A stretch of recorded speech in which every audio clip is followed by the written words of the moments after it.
नमस्कार बच्चों। अब तक हमने मैकेनिक्स की फर्स्ट यूनिट में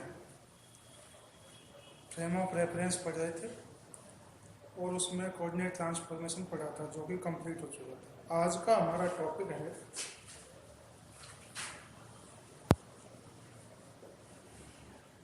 गैलीलियन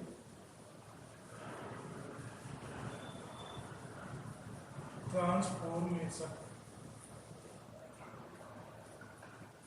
गैलीलियन ट्रांसफॉर्मेशन का मतलब क्या है कि रिलेशन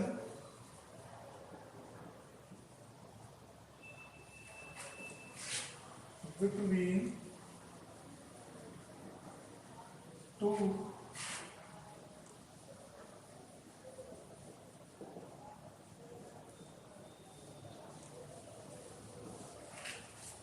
inertial frames।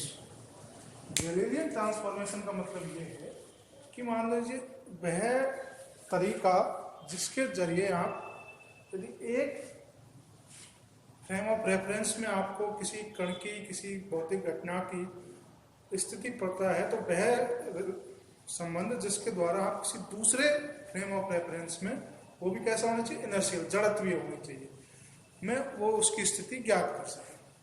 तो ये जो गैलीलियन ट्रांसफॉर्मेशन है दो इनर्शियल फ्रेम ऑफ रेफरेंस में संबंध को दिखाता है।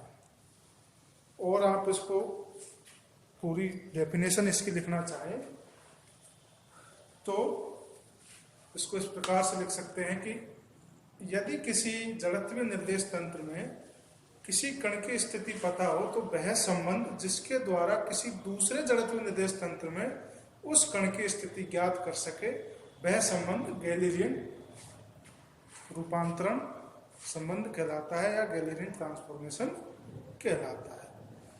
अब इसमें हम कई तरह के ट्रांसफॉर्मेशन निकालेंगे। पहला ट्रांसफॉर्मेशन होगा कण की स्थिति का।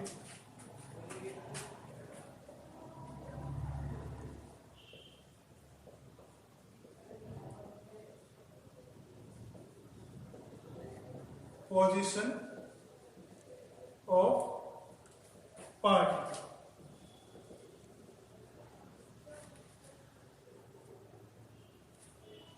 Position of particle.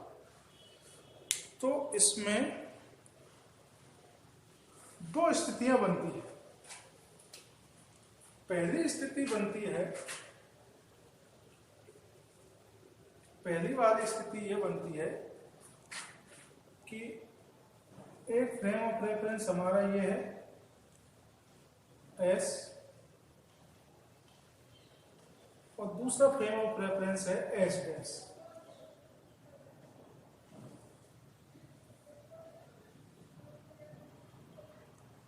ये एस डैश और ये जो मूव कर रहा है वो ये एक्स डैश, वाई डैश और ये जेड डैश।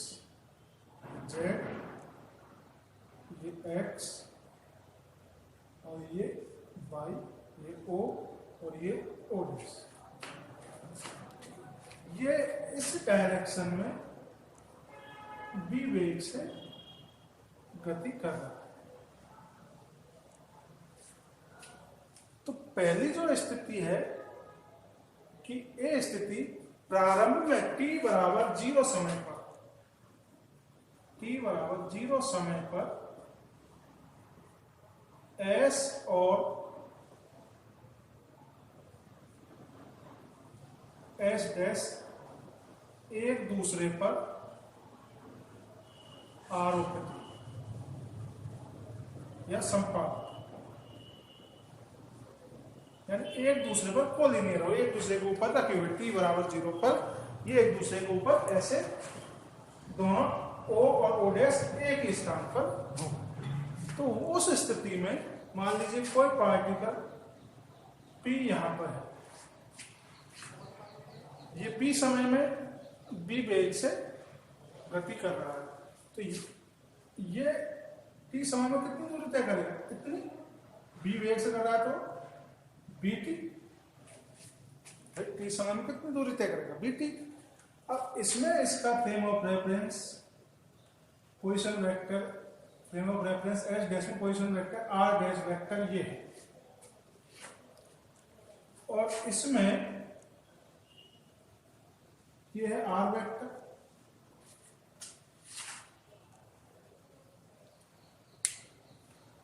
इसका वेक्टर को सही से बना देंगे। ठीक है भाई। अब हम ये ट्रांसफॉर्मेशन निकालते हैं इसकी पोजीशन का। दो फ्रेम ऑफ रेफरेंस है हमारे पास,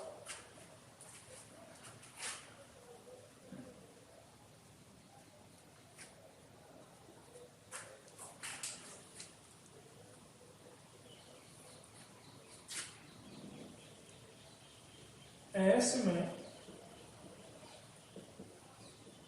स्थिति सदिश आर वेक्टर बराबर ओ पी वेक्टर बराबर X I cap Y J cap plus Z K cap, equation number. और एस बेस फ्रेम में सेम वही स्थिति सदिश आर डैश वेक्टर बराबर O dash P vector, O dash P vector बराबर X dash I cap Y dash J cap और Z dash K cap, ये equation number. तो यहां इसके निर्देशांक इसमें कैंसिल हो गए, एस में एक्स वाई और जेड, और इसमें कौन से हो गए एक्स डैश वाई डैश और जेड डैश। ठीक है, अब हम इस ट्राइंगल में देखें, triangle O O dash P सदिश योग वेक्टर कैलकुलेशन के अनुसार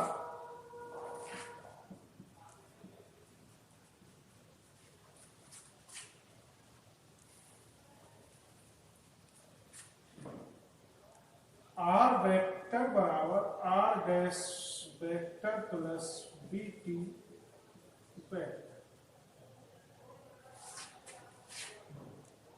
बी डैश बी वेक्टर बराबर, तो आर डैश बराबर आर डैश वेक्टर बराबर R vector minus B T vector, ये इक्वेशन नंबर। तो ये आया हमारा पोजीशन वेक्टर जब टी बराबर 0 पर ये एक दूसरे पर आरोपित हो या एक दूसरे पर कोलिनियर हो। अब यहां से हम देखें, यदि बी वेक्टर के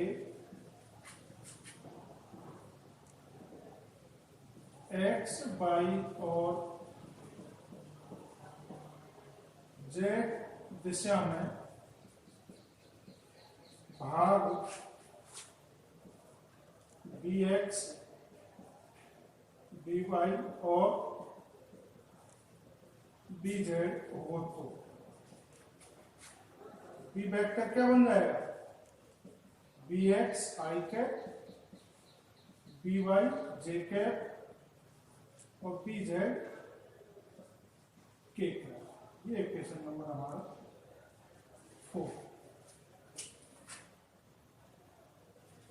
ये सारे इक्वेशन के मान हम यहां रखते हैं तो क्या निकल कर आएगा,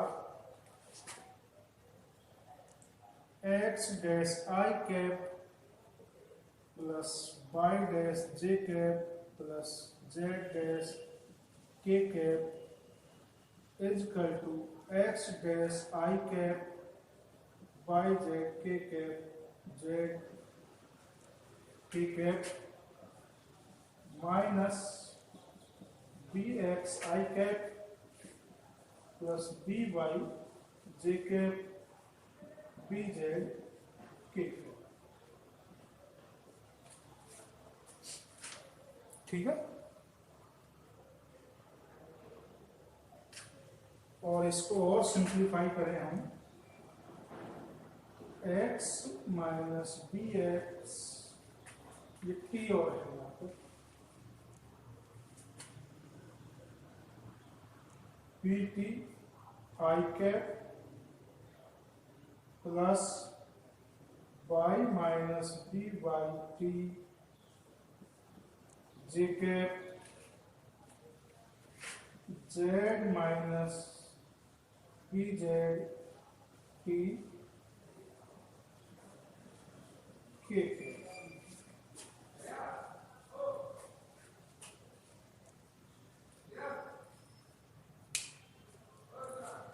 तो एक्स डैश से X minus B T B X एक रिलेशन ये आया, वाई डैश बराबर वाई बी वाई टी एक रिलेशन ये आया, और जेड डैश बराबर Z minus B Z T एक रिलेशन।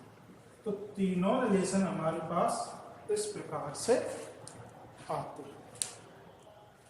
ठीक है, तो ये पहली पोजीशन के लिए है जब शुरुआत में दोनों फ्रेम एक दूसरे पर आरोपित हो, यानी कि शुरुआत में ओ और ओ डैश एक ही जगह पर स्थित हो। अगली कंडीशन ये है कि जब ये एक जगह पर स्थित ना हो तो क्या कंडीशन बनेगी, इसका आप स्क्रीनशॉट ले लीजिए जरा।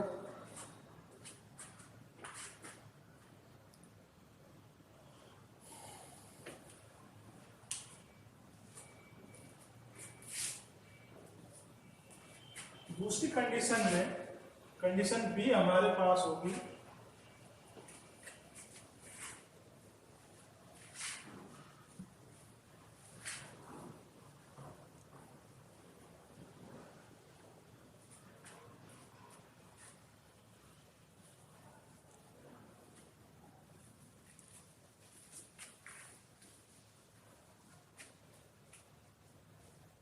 कंडीशन बी होगी जब t बराबर 0 पर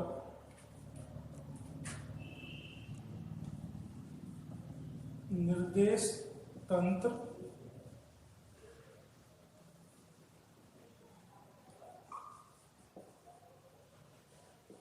एक दूसरे पर अध्यारोपित ना हो।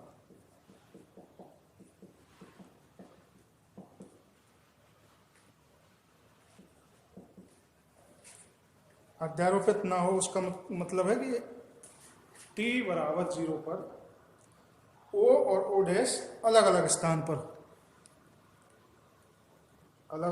हो, यानी कि हम उसका भी डायग्राम बनाते हैं।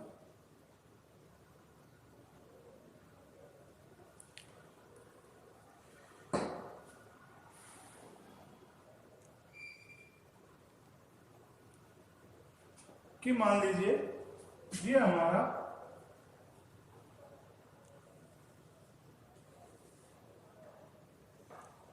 एस फ्रेम है, ये वाई, ये एक्स और ये जेड और ये ओ।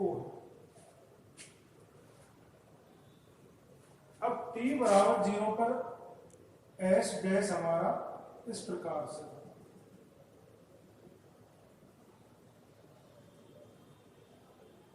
डॉट में जो दिखाया है, एस डैश एट t बराबर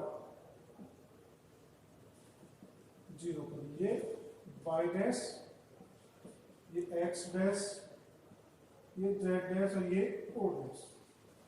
तो इस पोजीशन में इसका पोजीशन वेक्टर हम मान लेते हैं वो है r0।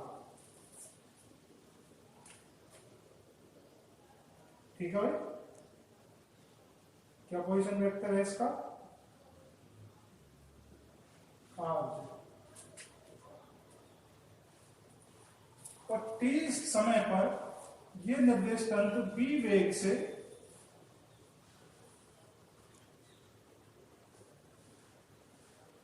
यहां पहुंच जाता है, ये y डैश, ये o डैश, ये x डैश, ये z डैश, किस वेग से, b वेग से।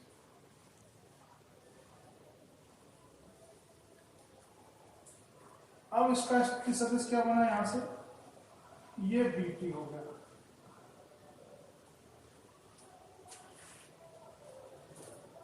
अब कोई पॉइंट हम लेते हैं P यहां पर, तो यहां से इसका स्थिति सदिश तो इसमें होगा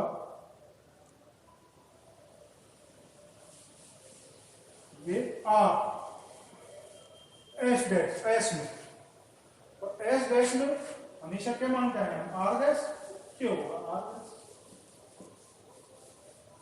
आर डैश डैश। तो एक क्वाड्रिलेटरल बन गया, चतुर्भुज बन गया, ओ ओ डैश पी, ये वाला एक सदिश ये, एक सदिश ये, एक ये।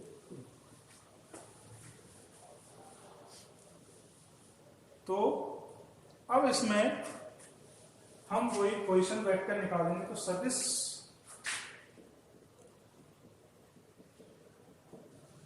योग के अनुसार अकॉर्डिंग टू वेक्टर कैलकुलस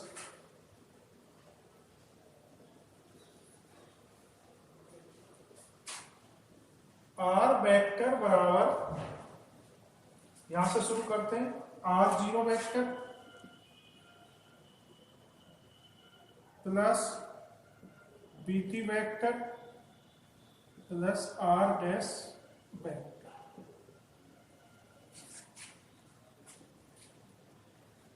और हमें क्या चाहिए, R dash vector.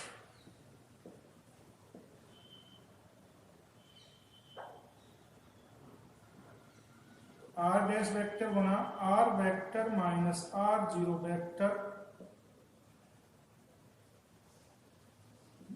Minus B T vector. ये इक्वेशन नंबर हमारा उसमें 6-7 आया था, तो उसमें 7।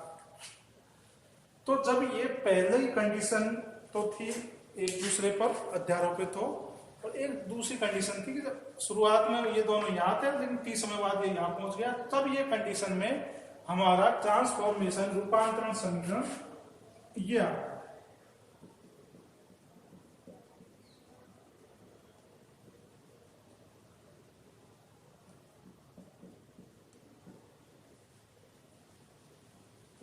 ठीक है भाई, तो दोनों कंडीशंस में हम जान चुके हैं कैसे आएगा पोजीशन का जो ट्रांसफॉर्मेशन है।